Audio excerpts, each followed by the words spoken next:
अस्सलाम वालेकुम dear students. इस लेक्चर में हम लोग डिफ्रैक्शन ग्रेटिंग के बारे में स्टडी करने वाले हैं। डिफ्रैक्शन से आप लोग पहले फेमिलियर हो। लास्ट लेक्चर में हमने डिफ्रैक्शन के बारे में स्टडी किया था। इसमें मैंने बताया था कि डिफ्रैक्शन का मतलब होता है कि bending of light around the obstacle. जब लाइट के बिल्कुल सामने कोई ऑब्स्टेकल आ जाती है तो लाइट क्या करती है, उसके जो कॉर्नर है, उसके जो किनारे हैं, उनसे बेंड करना स्टार्ट कर देती है। तो ये जो प्रोसेस है इसको बोलते हैं हम लोग डिफ्रैक्शन। और ग्रेटिंग का क्या मतलब होता है? ग्रेटिंग न्यू टर्म है आप लोगों के लिए। तो ग्रेटिंग बेसिकली एक ग्लास होता है, ग्लास जो कि नंबर ऑफ स्लिट्स पे कंसिस्ट होता है। नंबर ऑफ स्लिट्स मीन कि यंग डबल स्लिट में सिर्फ 2 स्लिट को हमने स्टडी किया था और डिफ्रैक्शन में पीछे हमने सिर्फ एक ही स्लिट को स्टडी किया था और उससे हमने डिफ्रैक्शन पैटर्न शो किया था। अगर हम इन नंबर्स को, ये जो स्लिट की नंबर है, इनको हम बढ़ा दें, और कितना बढ़ा दें, 400 से 5000 कर दें इसको पर सेंटीमीटर। 400 से 5000 अगर हम इसको कर दें, 400 से 5000 पर सेंटीमीटर, एक ऐसा गिलास जिसमें इतनी ज़्यादा स्लिट्स हों पर सेंटीमीटर, तो उसको आप लोग बोलेंगे ग्रेटिंग। तो अब हम ये, आप लोग जस्ट इमेजिन करें कि फिर इसके क्या इफ़ेक्ट होंगे, क्योंकि जब 2 स्लिट थी तो फिर भी इधर इंटरफेरेंस पैटर्न शो हुआ था, जब एक स्लिट थी तब भी इंटरफेरेंस पैटर्न शो हुआ था। जैसे जैसे हम लोग नंबर ऑफ स्लिट्स इंक्रीज़ करते जाएंगे तो ये जहाँ पे स्क्रीन पे इंटरफेरेंस पैटर्न बनेगा उसमें क्या मॉडिफिकेशन होगी, उसमें क्या चेंजिंग आएगी, ये इस लेक्चर में आज हम लोग स्टडी करने वाले हैं। ये हमारा मेन पर्पज़ है कि जब हम ग्रेटिंग से डिफ्रैक्शन के फिनोमेनल्स को समझते हैं तो फिर क्या चेंजिंग आती है।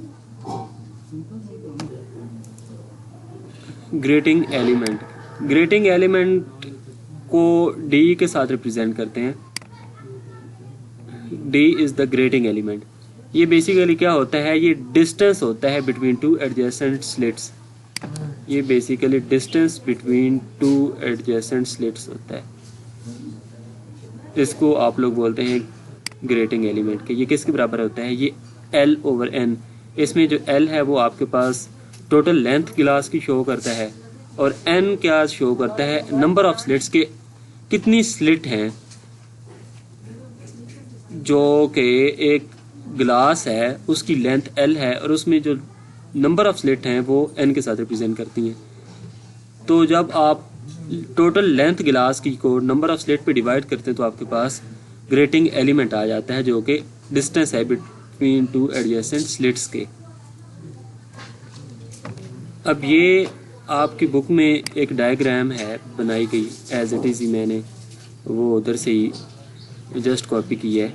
तो अब हम ये समझने की कोशिश करते हैं कि इस डायग्राम की मदद से यहाँ पे इंटरफेरेंस का पैटर्न किस तरह से बनेगा। ये आपके पास स्लिट्स हैं, ये 1 2 3 तकरीबन ये 8 से 9 स्लिट्स हैं इधर शो की। हालांकि मैंने आपको बताया ना कि ये 400 से 5000 स्लिट्स होती हैं तकरीबन पर सेंटीमीटर, तो ये काफ़ी तादाद में होती है। लेकिन समझाने के लिए कि एक्चुअल में किस तरह का प्रोसेस होता है तो उन्होंने इनके जो स्पेसिफिक नंबर इधर बुक पे मेंशन किया है ताकि इजीली समझ में आ जाए कि कैसे ये फिनोमेना आकर होता है। तो ये वो डी डिस्टेंस है जिसको आप लोग पीछे पढ़ चुके हो कि ये ग्रेटिंग एलिमेंट है। ये देखें, इस स्लिट और इस स्लिट के दरमियान जो डिस्टेंस है, एडजेसेंट स्लिट है ये आपस में, तो इनके दरमियान जो डिस्टेंस है उसको ग्रेटिंग एलिमेंट आप लोग बोलेंगे।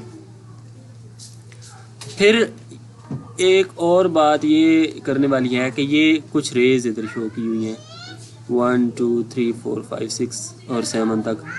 फिर दूसरी बात ये है कि ये जब पास होती हैं तो यहाँ पे एक लेंस है जो कि एक कन्वर्जिंग लेंस है। अब इस कन्वर्जिंग लेंस का क्या मतलब है और ये इसका क्या पर्पज़ है, ये देखिए। अगर ये वाली लाइट्स, ये सारी पैरेलल लाइट्स हैं, अगर ये स्क्रीन पे कन्वर्ज होंगी तो क्या होगी, एक बहुत ज़्यादा डिस्टेंस पे होंगी। क्यों? क्योंकि अगर इन लाइट्स की रेज को आपस में सुपर इम्पोज करना है, क्रस्ट के ऊपर क्रस्ट और ट्रफ के ऊपर ट्रफ, इस तरह इन्होंने सुपर इम्पोज करना है, तो तभी हमारे पास इंटरफेरेंस पैटर्न यहाँ पे बनेगा। तो जब ये पैरेलल हैं तो ये काफ़ी दूर डिस्टेंस पे ये पैटर्न बनेगा, लेकिन बिकॉज ऑफ लेंस ये क्या करेंगी, ये जितनी भी लाइट्स हैं यहाँ पे कन्वर्ज करेंगी, और कन्वर्ज करने के बाद ये जो इंटरफेरेंस पैटर्न बनेगा ये काफ़ी करीब बन जाएगा। तो ये इसका पर्पज़ है कि जब जो हम कन्वेक्स लेंस यूज़ करते हैं उसका ये पर्पज़ है कि जो इंटरफेरेंस पैटर्न बनता है स्क्रीन पे वो शॉर्टर डिस्टेंस पे बन जाता है बिकॉज ऑफ कन्वेक्स लेंस।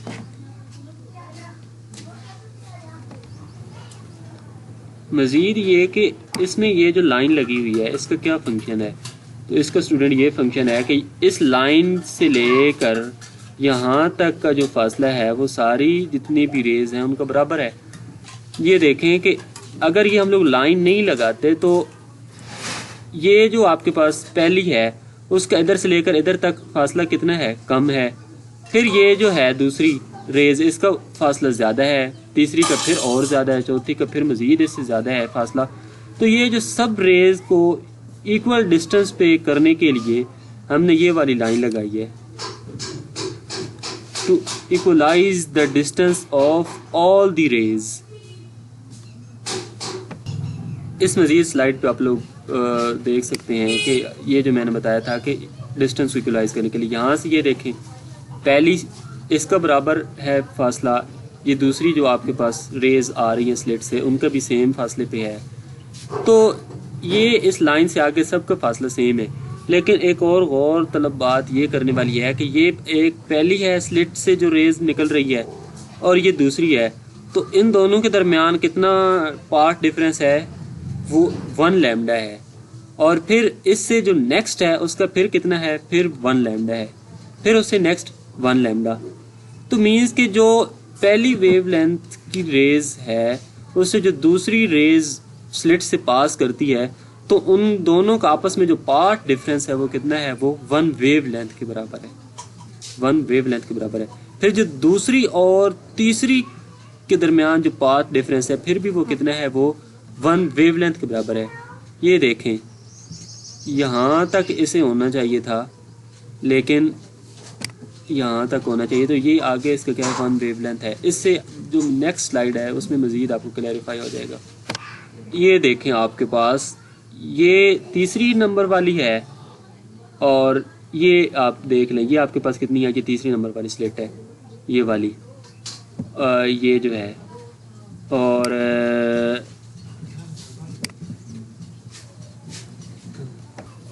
ये आपके पास तीसरी नंबर वाली स्लिट से जो रेज निकल रही हैं ये वो है, और ये चौथे नंबर वाली स्लिट से। तो ये देखें ज़रा गौर से कि इनके दरमियान क्या डिफरेंस है, या इसको देखें ये दूसरे नंबर वाली है स्लिट और ये तीसरे नंबर वाली है। तो ये देखें आपके पास ये किधर तक आएगी, ये यहाँ तक तो सेम ही है, यहाँ तक सेम है, सेम एज इट इज़। ये यहाँ से लेकर यहाँ तक आप अगर कंपैरिजन करें तो कितना बन जाता है, तकरीबन अप्रॉक्सीमेटली 1 वेवलेंथ का फासला बन जाता है यहाँ से लेकर यहाँ तक।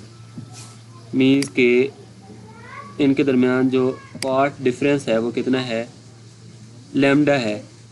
ये जब दो एडजेसेंट रेज के दरमियान जब पार्ट डिफरेंस है वो लैम्डा हो तो आपके पास कौन सा इंटरफेरेंस पैटर्न बनेगा स्क्रीन पे, कंस्ट्रक्टिव इंटरफेरेंस पैटर्न बनेगा।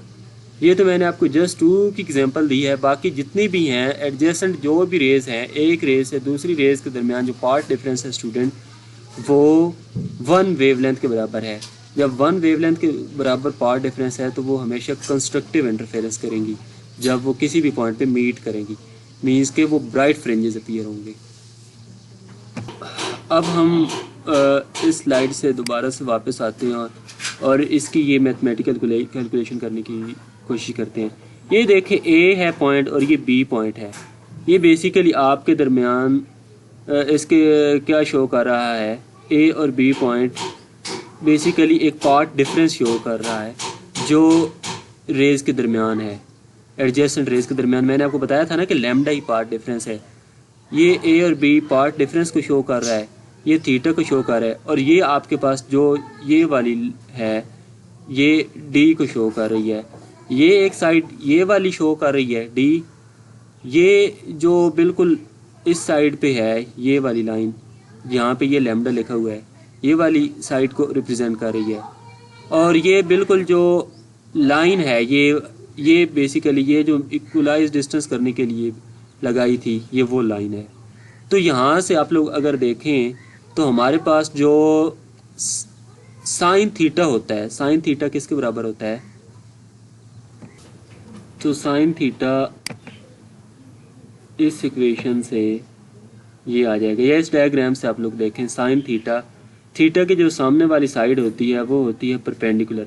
साइन थीटा आपके पास किसके बराबर होता है, परपेंडिकुलर ओवर हाइपोटेन्यूज। परपेंडिकुलर ये देखें थीटा के सामने वाली साइड परपेंडिकुलर, और ये जो आपके पास ये वाली जो साइड है ये आपके पास क्या हो जाएगी, हाइपोटेन्यूज है। जो डी है इसमें वो हाइपोटेन्यूज शो कर रहा है, और यहाँ से ये वाली जो साइड मिल रही है ये आपके पास बेसिकली क्या बना रही है, ये 90 का एंगल बना रही है। तो यहाँ से आप फिर क्या करोगे, जो ए बी है वो किसके बराबर आ जाएगी, डी साइन थीटा के बराबर आ जाएगी। ए बी किसके बराबर आ जाएगी, साइन थीटा के बराबर आ जाएगी। और ए बी क्या है आपके पास है, ए बी क्या है बेसिकली आपके पास लैम्डा है, लैम्डा के बराबर है, या पार्ट डिफरेंस के बराबर है। यहाँ से ये देखिए ए बी आपके पास क्या एक इक्वेशन में क्या आ जाएगा, लैम्डा के बराबर आ जाएगा जो कि पार्ट डिफरेंस है। और दूसरी साइड पे क्या आ जाएगा, ए बी किसके बराबर है, डी साइन थीटा के बराबर है। तो एक equation A B is equal to lambda आ जाएगा, और दूसरी इक्वेशन में A B is equal to sine D sine theta आ जाएगा। इन दोनों इक्वेशन को जब आप लोग कंपैरिजन करोगे तो क्या आ जाएगा आपके पास, D sine theta is equal to lambda आ जाएगा, जो कि एक फ्रिंज के लिए है, या एक स्लिट के लिए है, या एक वेव फ्रंट के लिए है। ये आपके पास एक वेव फ्रंट के लिए है।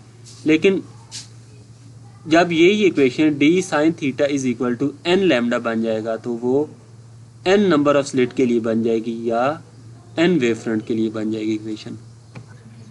स्टूडेंट ये आपके पास जनरल इक्वेशन है जो कि सारी स्लिट के लिए है।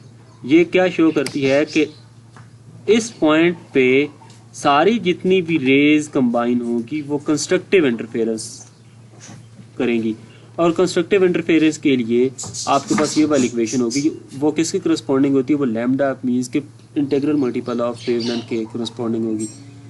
क्यों कंस्ट्रक्टिव इंटरफेरेंस होगी कि एक इस वेव से इस ये जो सेकंड वाली है वेव फ्रंट है इसके दरमियान जो डिस्टेंस होगा वो लैम्डा होगा, फिर 2 से 3 के दरमियान जो डिस्टेंस होगा वो पार्ट डिफरेंस कितना होगा, वो पार्ट डिफरेंस भी 1 वेवलेंथ के बराबर होगा। ये देखें ये एक वेवलेंथ है, इससे जो नेक्स्ट है उसके दरमियान कितना होगा, यहाँ से लेकर यहाँ तक जो डिफ्रैक्शन ग्रेटिंग से लाइन तक 2 लैम्डा हो जाएगा, ये आपके पास 3 लैम्डा हो जाएगा यहाँ से लेकर यहाँ तक।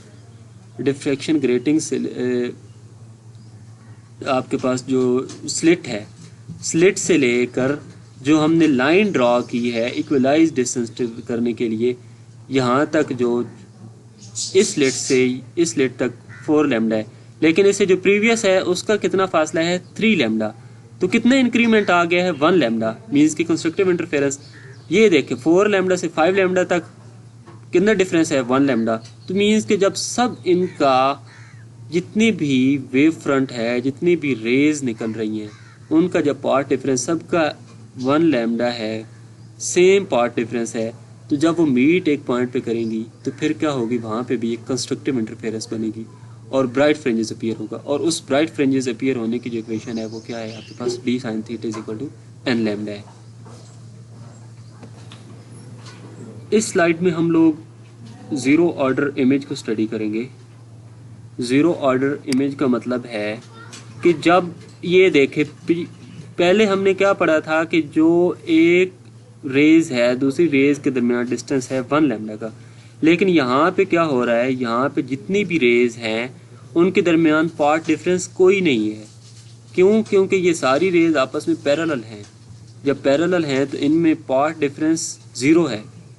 जब पाथ डिफरेंस ज़ीरो है तो यहाँ पे जो इमेज बनेगी, यहाँ पे जो इंटरफेरेंस पैटर्न बनेगा वो तो होगा तो आपके पास कंस्ट्रक्टिव इंटरफेरेंस ब्राइट फ्रिंजेस ही बनेगा। लेकिन ज़ीरो ऑर्डर इमेज इस वजह से हम उसको कहेंगे कि इसके दरमियान पाथ डिफरेंस ज़ीरो है। एडजेसेंट रेज के दरमियान पाथ डिफरेंस ज़ीरो अगर हो तो जो स्क्रीन पे फ्रिंज पैटर्न बनेगा उसको बोलेंगे zero order image, because there is no path difference between two adjacent raise.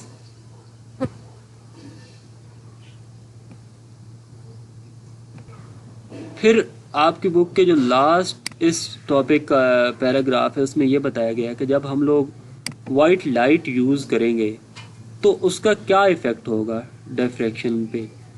तो पहली बात तो ये है कि इनके जो फ्रिंजेस हैं, इनकी फ्रिंजेस की विड्थ क्या होती जाएगी, वो इंक्रीज़ करती जाएगी जैसे जैसे कलर की वेवलेंथ इंक्रीज़ करेगी। वायलेट की ये देखें स्टूडेंट कि इसकी जो वेवलेंथ है वो बहुत ही कम है, तो ये जो फ्रिंज पैटर्न बनेगा उसकी जो विड्थ होगी वो कम होगी। इसके आगे देखें आपके पास जो कलर आएगा इंडिगो, उसकी वेवलेंथ उससे ज़्यादा है तो उसके जो फ्रिंज बनेगा उसकी विड्थ उससे ज़्यादा है। फिर और मज़ीद देखें, ये येलो देखें तो येलो की ज़्यादा है एज़ कम्पेयर टू ये जो उससे ऊपर है। क्यों? क्योंकि इसकी वेवलेंथ ज़्यादा है तो इसके जो फ्रिंज पैटर्न बनेंगे स्क्रीन पे उसकी भी विड्थ क्या होगी, वो ज़्यादा होगी। तो एक तो पहला ये है कि जब हम वाइट लाइट यूज़ करेंगे तो जो जिस कलर की वेवलेंथ ज़्यादा होगी तो उसकी जो फ्रिंज की स्पेसिंग है वो भी सबसे ज़्यादा होगी।